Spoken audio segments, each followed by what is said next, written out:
Liberty, liberty. Wake up to Wendy's and get a bacon or sausage, egg, and Swiss breakfast croissant for just $1.99. Made with fresh cracked eggs and served on a hot buttery croissant that's fluffy enough to sleep on. It's time to wakey. Hit the Wendy's drive-thru and get your bacon or sausage, egg, and Swiss breakfast croissant for just $1.99. That's a better breakfast for just $1.99. Only at Wendy's. We got you. Limited time only. U.S. price and participation may vary. Third-party delivery prices may vary. Not valid in a combo. So you think you have unlimited data? Recalculating. Think again. If you're on a network you can't trust, then your data is limited, and so are you. Get unlimited and save with Total Wireless. Get 4 lines with unlimited data on 5G from the network more Americans depend on with 100 gigabytes at high speed than 2G for just $25 a month per line. You have arrived at your destination. Total Wireless. Do amazing. Available at Total Wireless stores. 5G capable device and SIM required. Actual availability, coverage, and speed may vary. See terms and conditions at TotalWireless.com. You can watch the Sports Bash live now on Facebook, YouTube, and Twitter. Search 97.3 ESPN or visit our website, 973ESPN.com. Josh Hennig back here filling in for Mike Gill on a Tuesday edition of the Sports Bash.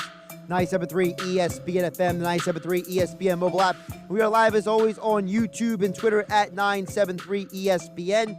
Joining us right now to talk more about the NFL, Rob Maaddi from the Associated Press, and he's being brought to you by Resorts Casino Hotel in Atlantic City here on the Bash.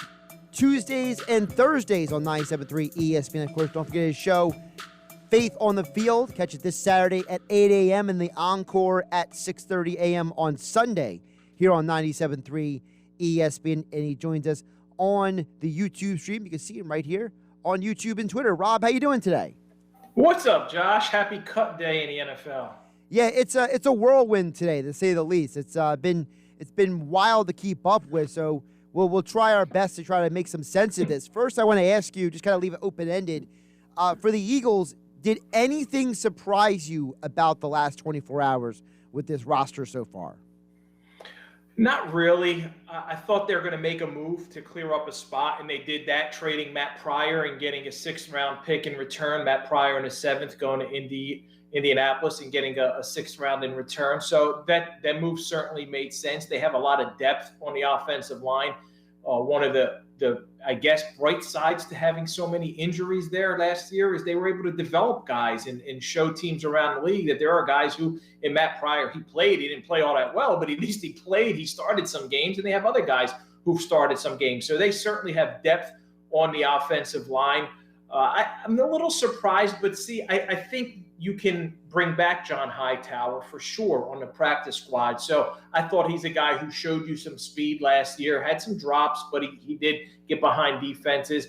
I thought that he might make the team. I thought Greg Ward would be a casualty, but apparently he makes the team, and they move on from John Hightower and Travis Fulgham, who for a 4-week period last year, Travis Fulgham wasn't just the best receiver on the Eagles. He was one of the best receivers in the NFL. And then all of a sudden, Alshon Jeffrey comes back and he starts losing reps. And I thought that was weird. I thought it was odd last year that in a rebuilding year and in a season where they were terrible, although they had a chance to win the NFC East all the way up until the next to the last game of the season, that you were taking snaps away from a young guy like Travis Fulgham and giving them to someone like Alshon Jeffrey, who had no purpose being out there. And I don't know how much that kind of impacted Travis Fulgham's development, because he comes in this year and he can't even make the team. So I can't believe that a guy who for a 4-week period was that good, was that productive, all of a sudden can't make the roster and isn't an NFL player at this point. So that surprises me a little bit.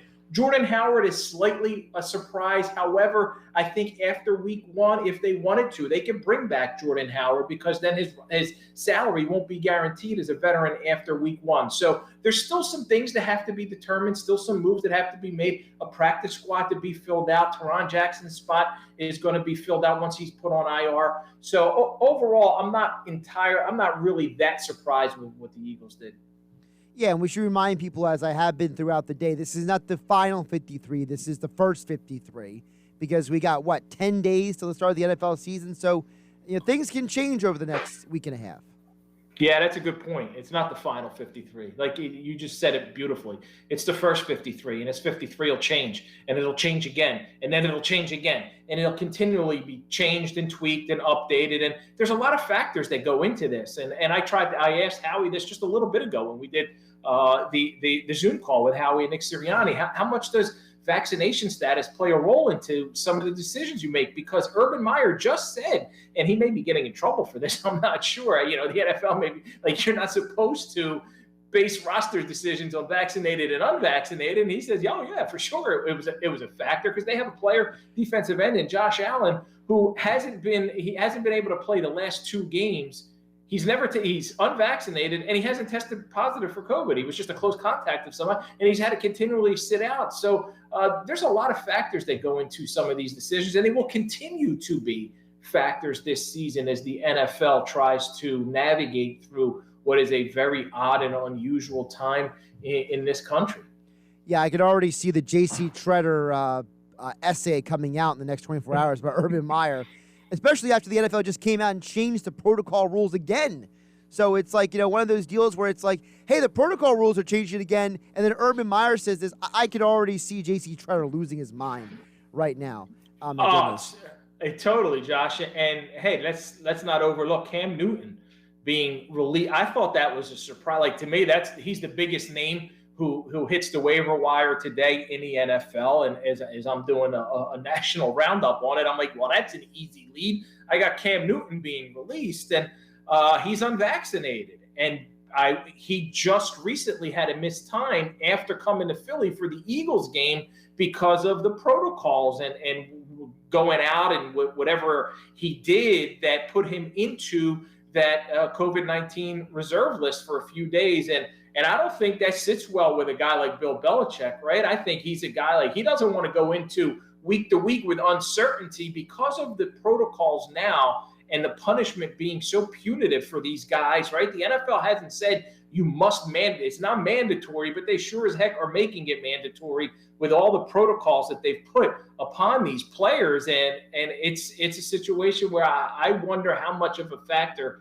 Cam Newton being released today had to do with his vaccination status. Before we get to specifically Cam, I just want to ask you, Rob, about that bigger picture with the COVID thing and the protocols.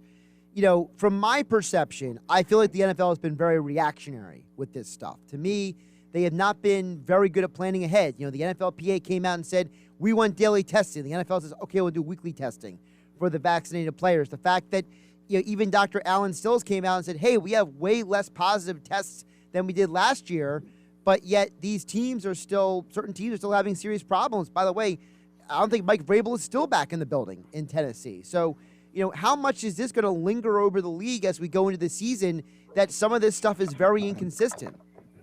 You're right. It is going to continue it's something that's going to be monitored and it will linger until this goes away, if it ever goes away. And I don't know that it will go away.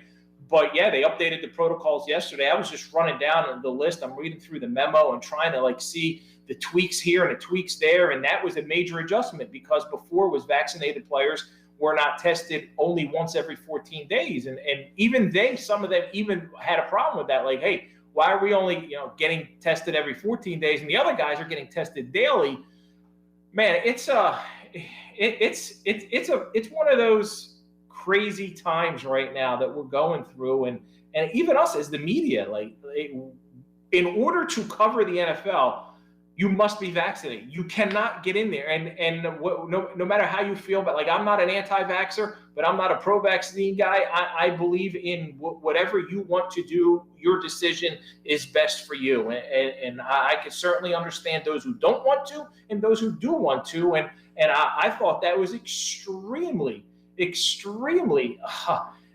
difficult to force people in the media to get into, because we went through last year, the whole season last year, where we're in the press box, we're masked up, so all the vaccinated, everyone, you can only enter a press box if you're vaccinated, yet you still have to wear the mask, and you now have to be tested. Last year, you didn't have to be tested, and you didn't have a vaccine. So it's completely different than last year. Last year, they were not requiring negative tests to enter the press box. Wow. Now that there is a vaccine, they're requiring negative tests. and a vaccine. I don't understand how that is okay with everybody, but apparently it is. Rob Maaddi from the Associated Press joining us here on the Sports Bash, as is every Tuesday and Thursday here on 97.3 ESPN. His appearance being brought to you by Resorts Casino Hotel in Atlantic City. Rob, speaking of Cam, I'm convinced, and I might be completely wrong, but this is my opinion. I think there's one place for Cam to go, and that's Dallas, because he makes a lot of sense if something happens to Dak. You don't have to change the offense drastically because of their both athletic styles. They're both big quarterbacks. They're both strong. It just makes sense. And, of course, Jerry loves his stars. It makes so much sense, especially when they released Ben DiNucci. They're going into the season right now with Gilbert as of today, the backup quarterback. It seems to be one of those where they're in need. They got that. They can certainly handle the personality in Dallas. They can certainly handle what comes with Cam Newton, and he's a character. He's got swag. He's a former NFL MVP 2015. So if there's a team that can bring a guy in like that who has always been a starter and hand him a backup role, it's the Dallas Cowboys. And to me, it makes a ton of sense, Josh. And I would anticipate if he does, I don't know, I'm not going to take credit for this. Somebody said it on Twitter today, and I thought it was hilarious. If he doesn't end up with the Los Angeles Lakers because they sign every free agent star out there, he should certainly end up with the Dallas Cowboys. Yeah, it's a strange situation. Like you said, the unvax situation is an aspect with Cam, obviously, whether people want to admit it or not. But the other thing is, this guy was a league MVP. Like, this guy took a team to the Super Bowl, and the coach who went with him there, he doesn't even seem to want him. Like, the whole thing just is so strange, Rob. Yeah, and he's had some injuries, right? He's had some injuries, and he's certainly not the player that he was in 2015, 2016. But I still think that he's a capable NFL quarterback. He looked pretty good in the preseason. Mac Jones certainly looked better for New England, but I was still surprised that they didn't begin the season with Cam Newton. A lot of people are high on the Patriots as a team that can make the playoffs and make some noise in the AFC East. I'm not among those. I don't think that they're a 10-11 win team. Now, Bill Belichick can prove me wrong, but I still don't think they're there. And I thought for that reason that they think that they're going to be a competitive team, that they may want to begin the year with a veteran quarterback, but apparently not, and they love what they see out of Mac Jones. But I don't think, a lot of people also say Cam Newton's done. He's shot. He's got nothing left.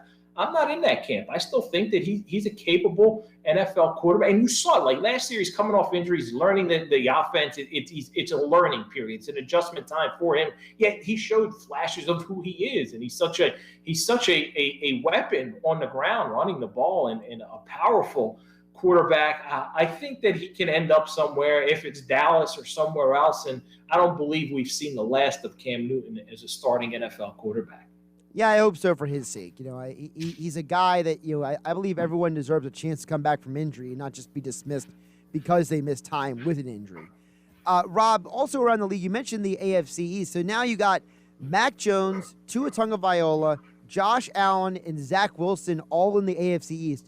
I mean, this got to be one of the youngest group of starting quarterbacks in a division in NFL history.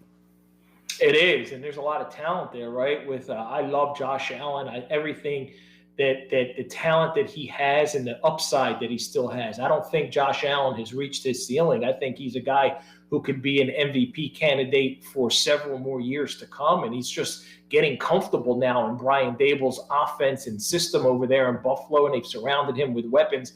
I think he's got a chance to be very good for a number of years, not just very good, but elite, a top 5, top 3 quarterback. He's not quite there yet, but I believe that's his ceiling. That's where he can get to. Zach Wilson is a guy, I think, who is going to take some time on the Jets. He's going to need more pieces around him for sure, but I love his talent. I think he's a guy who can be a very top quarterback in the NFL. I'm not as high, Josh, on Tua, though. I'm really not. And obviously the Dolphins aren't, because you continue to hear Deshaun Watson rumors when it comes to the Miami Dolphins, that they're a team that has set their sights on Deshaun, and they're going to go out there and see what they can do to make a deal and give in to the trade demands that Houston, or the trade, the price, what they're asking for in Houston, I think is astronomical. And I don't think Houston's going to be able to get or meet their asking price. Every team's going to set their ceiling incredibly ridiculously high and say, this is what we want for our guy, but not with what Watson's going through off the field, the uncertainty, the potential suspension, all of that stuff.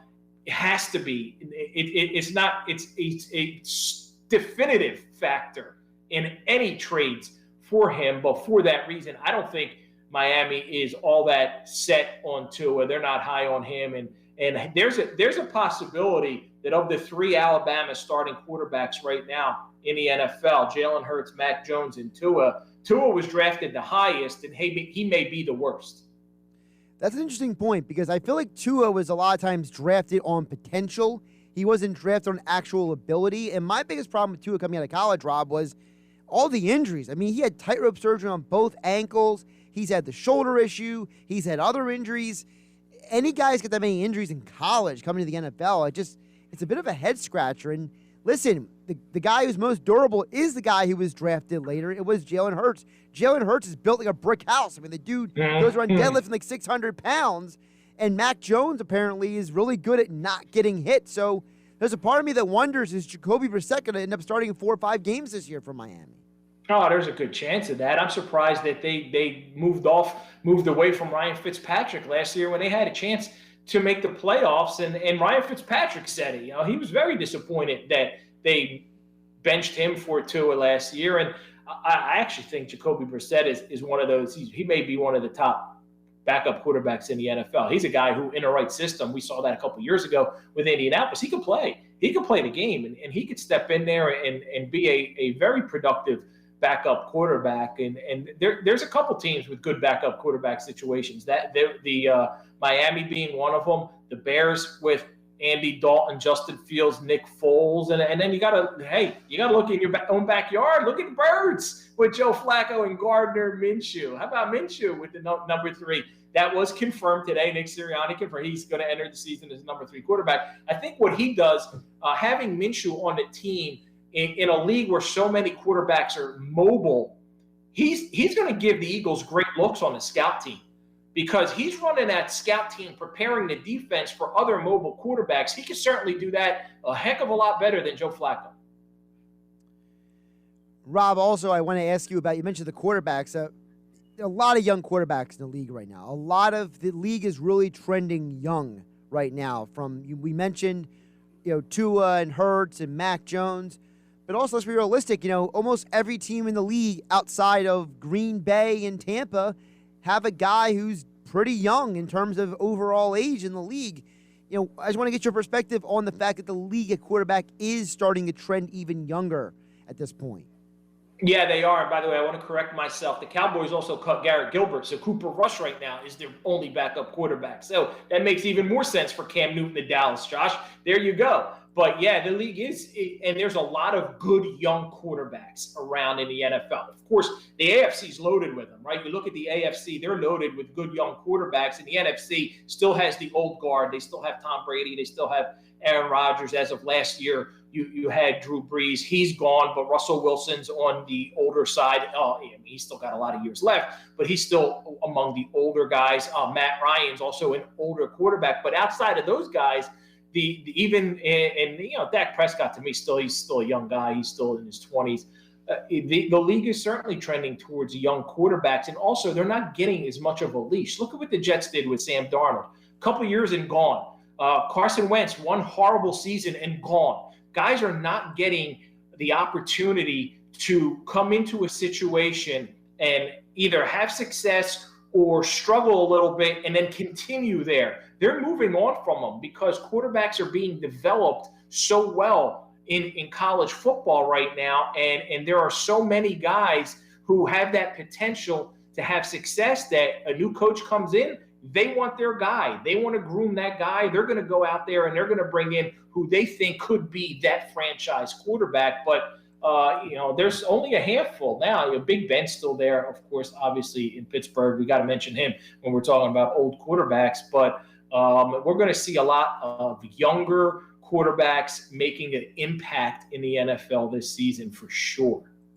Rob Maaddi, Associated Press NFL writer at Rob Maaddi on Twitter. Make sure you don't forget to check out Faith on the Field Saturdays and Sundays right here on 97.3 ESPN. And we'll be back on Thursday's edition of the Sports Bash. Talk more NFL with us. Rob, always enjoy the conversation. Josh, thank you, man. Appreciate it, buddy. Josh Hennig here on the Sports Bash on 97.3 ESPN. This hour of the Sports Bash being brought to you by Indeed. Indeed helps you hire people fast. Indeed delivers 4 times more hires than all other job sites combined, according to Talent Nest. Visit Indeed.com/credit for more information. That's Indeed.com/credit. We'll wrap up the show coming up on the other side. Josh Hennig here on 97.3 ESPN. Turn it on. Leave it on. The Sports Bash on 97.3 ESPN.